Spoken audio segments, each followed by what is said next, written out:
Put on your dress uniform and get ready for this week's Initial Thoughts. Part 1. Initial Thoughts. Part 1. Initial Thoughts. There is so much to talk about in the Season 4 opener of Star Trek Discovery. Kobayashi Maru. This review is spoiler city, so make your choice now. This episode is very polarizing for me. It's got amazing action, incredible character development, a cinematic feel, but at times Game of Thrones level pacing problems. We open into Burnham and Book trying to make nice with a race of White Walker butterfly people with music and background notes that remind me of Star Wars. In what seemed like a Captain Freeman level of misunderstanding, they end up chased to the edge of two cliffs over the meaning of what a Felis catus, carnivorous by nature, is. Burnham surmises that Discovery needs to adjust these people's satellites so they can fly and shoot at them better. As usual, she's right. And it seems by the end these people might possibly have a new respect for them and the Federation. I'm not 100% sure, but I think this 10-minute intro sequence before the opening credits is the longest in Trek history. There's a slightly new intro sequence here as well.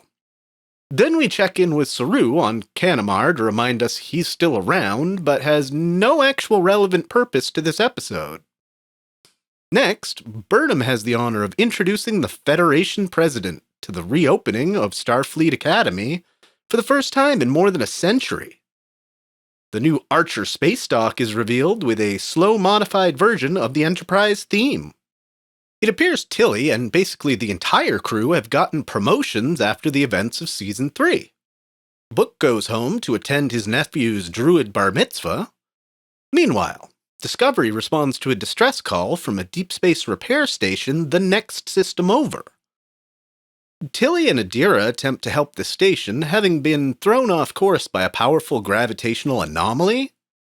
We get a montage of them almost completing repairs when their movement pushes them into an asteroid field, and the station is going to be destroyed.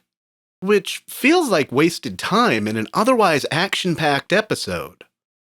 When Burnham wants to perform a rescue maneuver in a worker pod, the Federation president that demanded to come on the mission over Burnham's objections gives her a Riker to Picard reminder that the captain's place is on the bridge.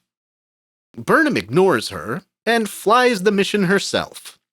No big surprise that something bad happens in that her pod is hit by an asteroid, and thankfully they've got these auto-assembling EV suits that cover her when she's exposed to space. Even in her spacesuit, she's able to complete the repairs and retrieve the crew of the stricken space station just in time. Just as they're about to jump out of danger, a chunk of the broken station hits the aft section of the ship and kills 3 people. While Burnham is busy kicking herself and counting her dead, the Federation president reminds her that 9 other lives were saved because of the sacrifice, and she needs to learn to accept the burdens of command. She also lets Burnham know that she's really here sizing her up to be captain of the Voyager J that's being refitted with an experimental propulsion system.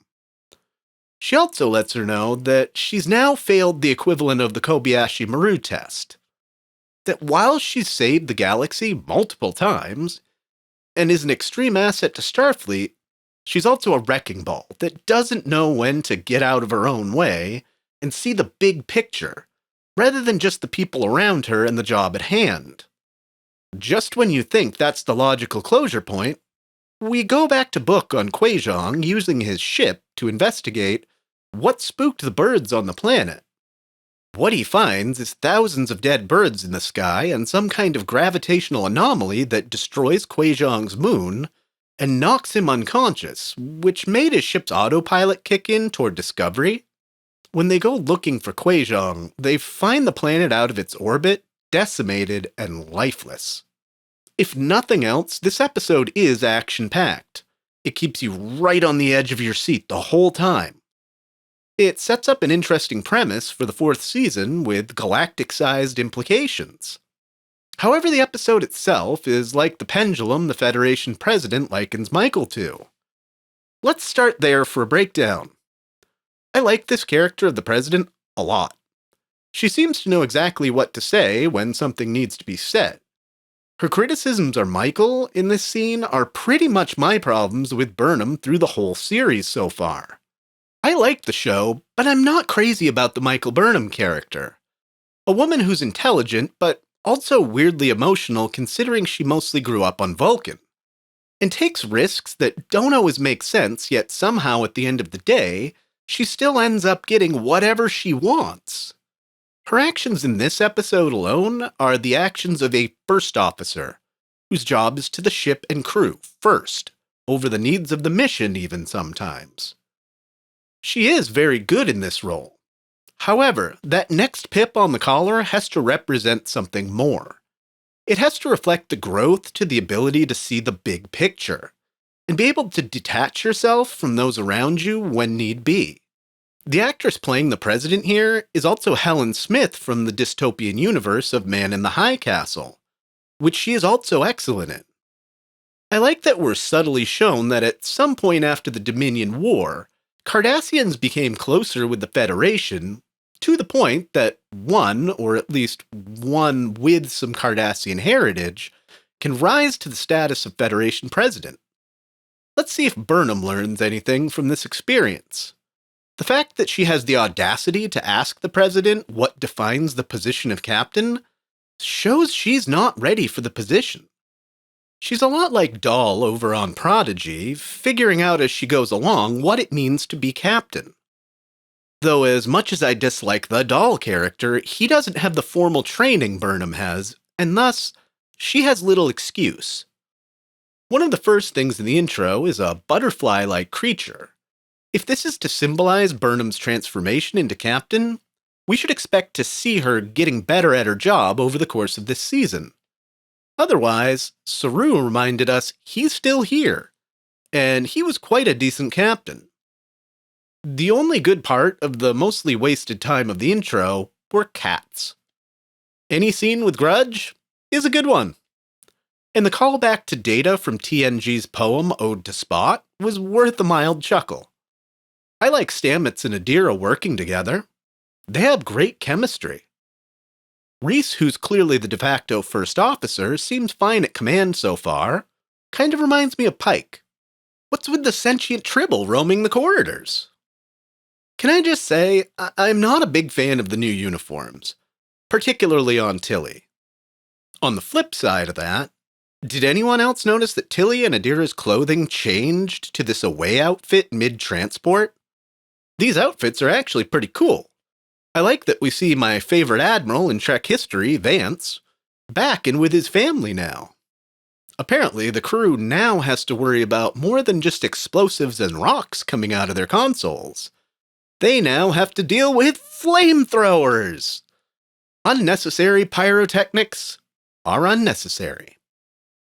When they only have minutes to save the crew left on the station, why doesn't Burnham use her comm badge transporter to get to the shuttle bay?